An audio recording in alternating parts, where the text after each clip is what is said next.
South Africa's political and governance landscape has never been short of drama, but few events have jolted both insiders and the public quite like Patricia de Lille's latest move as Minister of Tourism.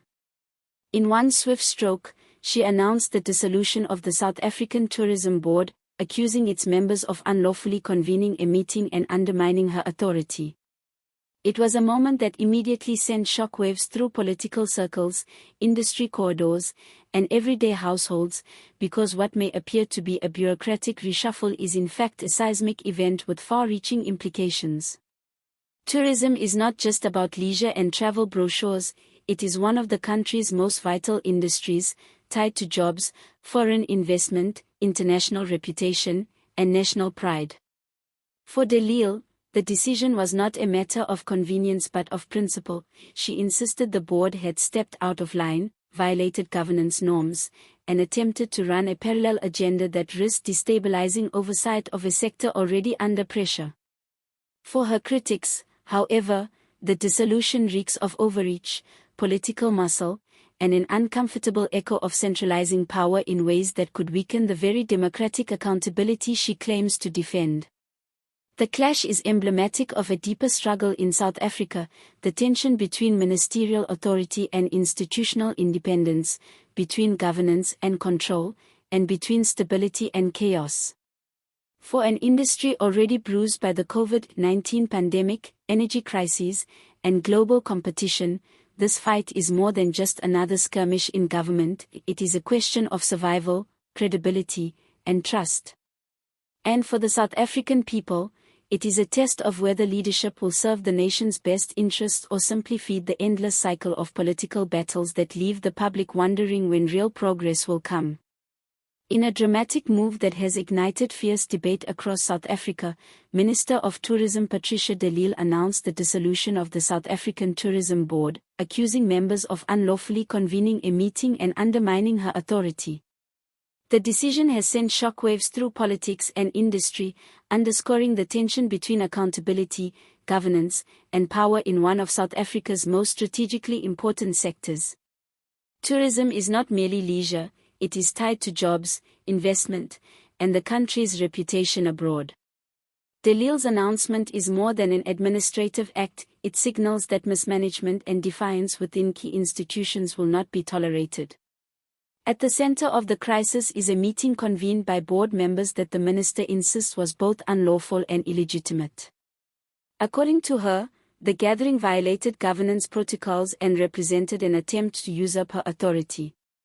In a country where blurred accountability has weakened many state institutions, such an act could not go unchallenged. By dissolving the board outright, de Lille has reasserted the primacy of executive oversight, a stance she says is necessary to restore integrity. The move is not without precedent. South Africa has seen ministers clash with boards of state entities, often over corruption or insubordination, and many ended in dissolutions.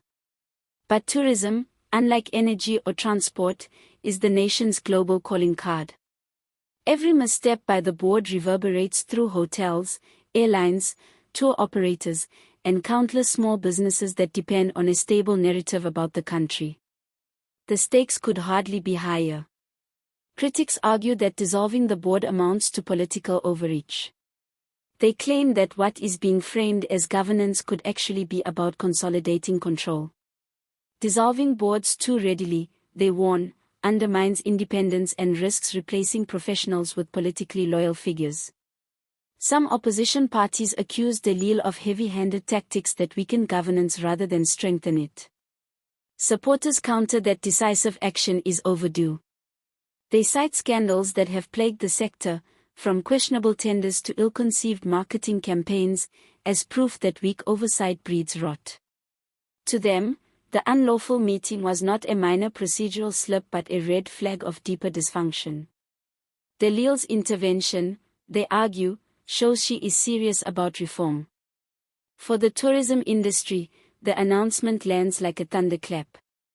Already battered by the pandemic and infrastructure crises, the sector now faces a leadership vacuum.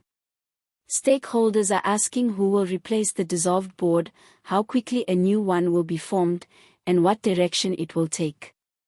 Hoteliers and entrepreneurs stress the need for stability. Their fear is that political battles will stall policy and marketing just when South Africa needs to compete aggressively with other destinations. The dissolution also raises broader governance questions. Can boards truly function independently if ministers dissolve them at will? How does one balance accountability with institutional autonomy? These are not abstract questions, they cut to the core of South Africa's democracy, where checks and balances are supposed to prevent both ministerial overreach and boardroom lawlessness. De Lille's move forces the nation to confront these tensions. For many, the unlawful meeting symbolizes a wider culture of ignoring rules for personal or political gain. By dissolving the board, De Lille is not only disciplining individuals but making a statement that government cannot tolerate parallel centers of power in critical institutions. Yet this stance has brought demands for transparency. Opposition parties and civil society insist that the minister disclose the evidence proving the meeting's illegality. Without it, they warn, the dissolution risks looking arbitrary. Ordinary South Africans want to know how this drama improves their lives. With unemployment high and inequality rising, many argue that government energy should focus on jobs, infrastructure, and attracting investment rather than fighting in boardrooms.